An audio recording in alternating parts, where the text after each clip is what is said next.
ভাতটা সন্ধ্যা দিকে ভাতটা খাই বাসায় গেছি, ভাতটা খাইয়ে মানে আর নিশ্চিমে রয়েছি। এখন ওই শীতও করে, আমি কুমুটুমুল গাই দিয়ে রয়েছি, এর মধ্যে ওদিকে মানে চিড়ে চিড়ে রে পানি এসে আই দেখি খুব মানে অল্প, এর মধ্যে হ্যাঁ সব তলাই আমার গুলো যায়, কোনো টাইমই দেয় নাই। বন্যা হয়েছে, বন্যায় এই সমস্ত কিছু তলাই গেছে, এই রাস্তাঘাট তলাই যাওয়ানে অসম্ভব মানুষ মারা গেছে। এরপর আপনার এই জায়গায় একটু উঁচু জায়গা আনলে এইটা এক জায়গাটায় মানুষ দাফন করছে, অন্তত 20-25 জন ওই সময় দাফন করছে। মানে মোরা ব্যাকে মিলে টোয়াইটাই আনছি, আনিয়ে এই জায়গায় দাফন দিছি। এইরকম করতে করতে এখানে 29টা লাশ এই আনিয়ে আমরা এখানে দাফন দিছি সবাই মিলিয়া।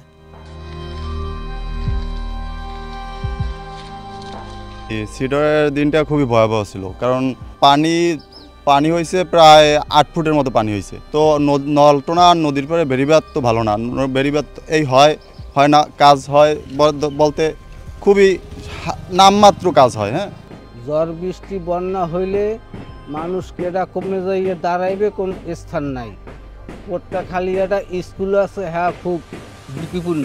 এই পটকাখালী এলাকায় আবাসনের কোনো সাইকেলের সেন্টার নাই, ভালো একটা স্কুলও নাই।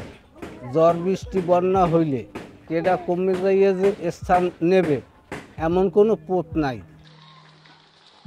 সরকার একটু মাথা গোজার ঠাই দিয়েছে, এখন জোবাই পানি ওঠে, যেন না ওঠে। একটা সাইকেলের সেন্টার নাই, একটা ভালো একটা বিল্ডিং নাই যে আমরা একটু আশ্রয় নিব।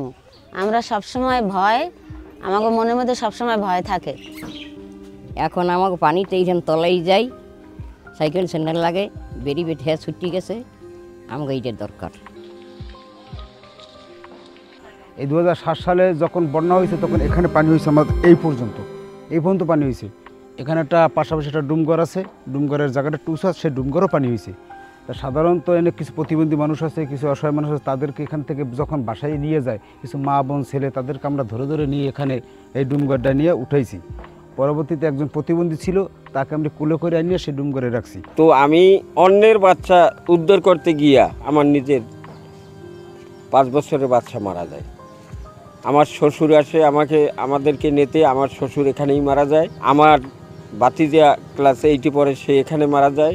না দেওয়ার পর আমরা গাছ যেটা ধরি সেইটি যাই ভাঙ্গিয়ে পড়তে যাই, মানে ব্যথা সেলাই দেয় ভর্তি সব পরেই মানে ভরি আমাকে লই গেছে অনেক মনে।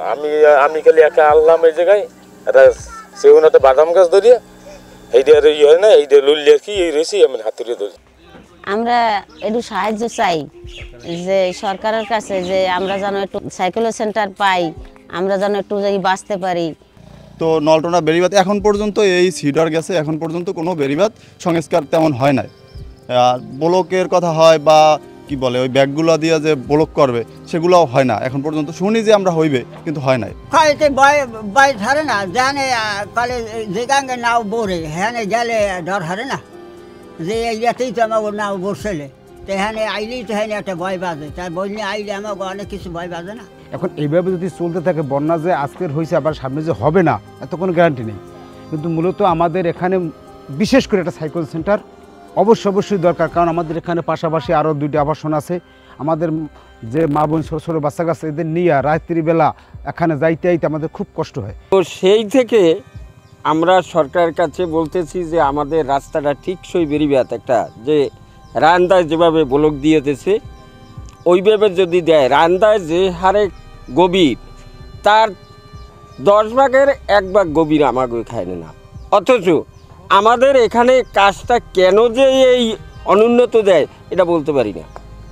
মাননীয় উপদেষ্টা একজন ভালো মানুষ, এখন তার কাছে আমার আবেদন, তার কাছে আমার করতি আবেদন, এবং এই এলাকার পক্ষ থেকে আমাদের আবেদন যাহাতে সে জানি একটা টিকসই বেড়িবাঁধ দেয়। বরগুনা যেহেতু উপকূলবর্তী জেলা, এখানে প্রতি বছরই এটা কম বেশি প্রাকৃতিক দুর্যোগের শিকার হয়।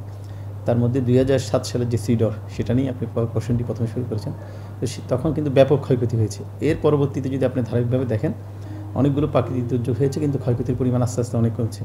তো এটার মূল কারণ হচ্ছে কি, মানুষের সচেতনতা অনেক বেশি বৃদ্ধি পেয়েছে, এবং আমাদের দুর্যোগ কালীন সময়ে, দুর্যোগ পূর্ববর্তী সময়ে এবং দুর্যোগ পরবর্তী সময়ে আমাদের যে রেসপন্স, অর্থাৎ জেলা প্রশাসনের তত্ত্বাবধানে আমাদের যে কোঅর্ডিনেশন টিমটা আমরা কাজ করি, সকলে মিলে আমরা যথেষ্ট পরিমাণ সচেতন ছিলাম, যথেষ্ট পরিমাণ সমন্বিতভাবে কাজ করেছি বলেই এবং মানুষের মধ্যে সচেতনতা ছিল বলেই আমার মনে হয় এখন অনেকাংশে আমাদের দুর্যোগকালীন সময় ক্ষয়ক্ষতির পরিমাণ অনেকাংশে কমে এসেছে।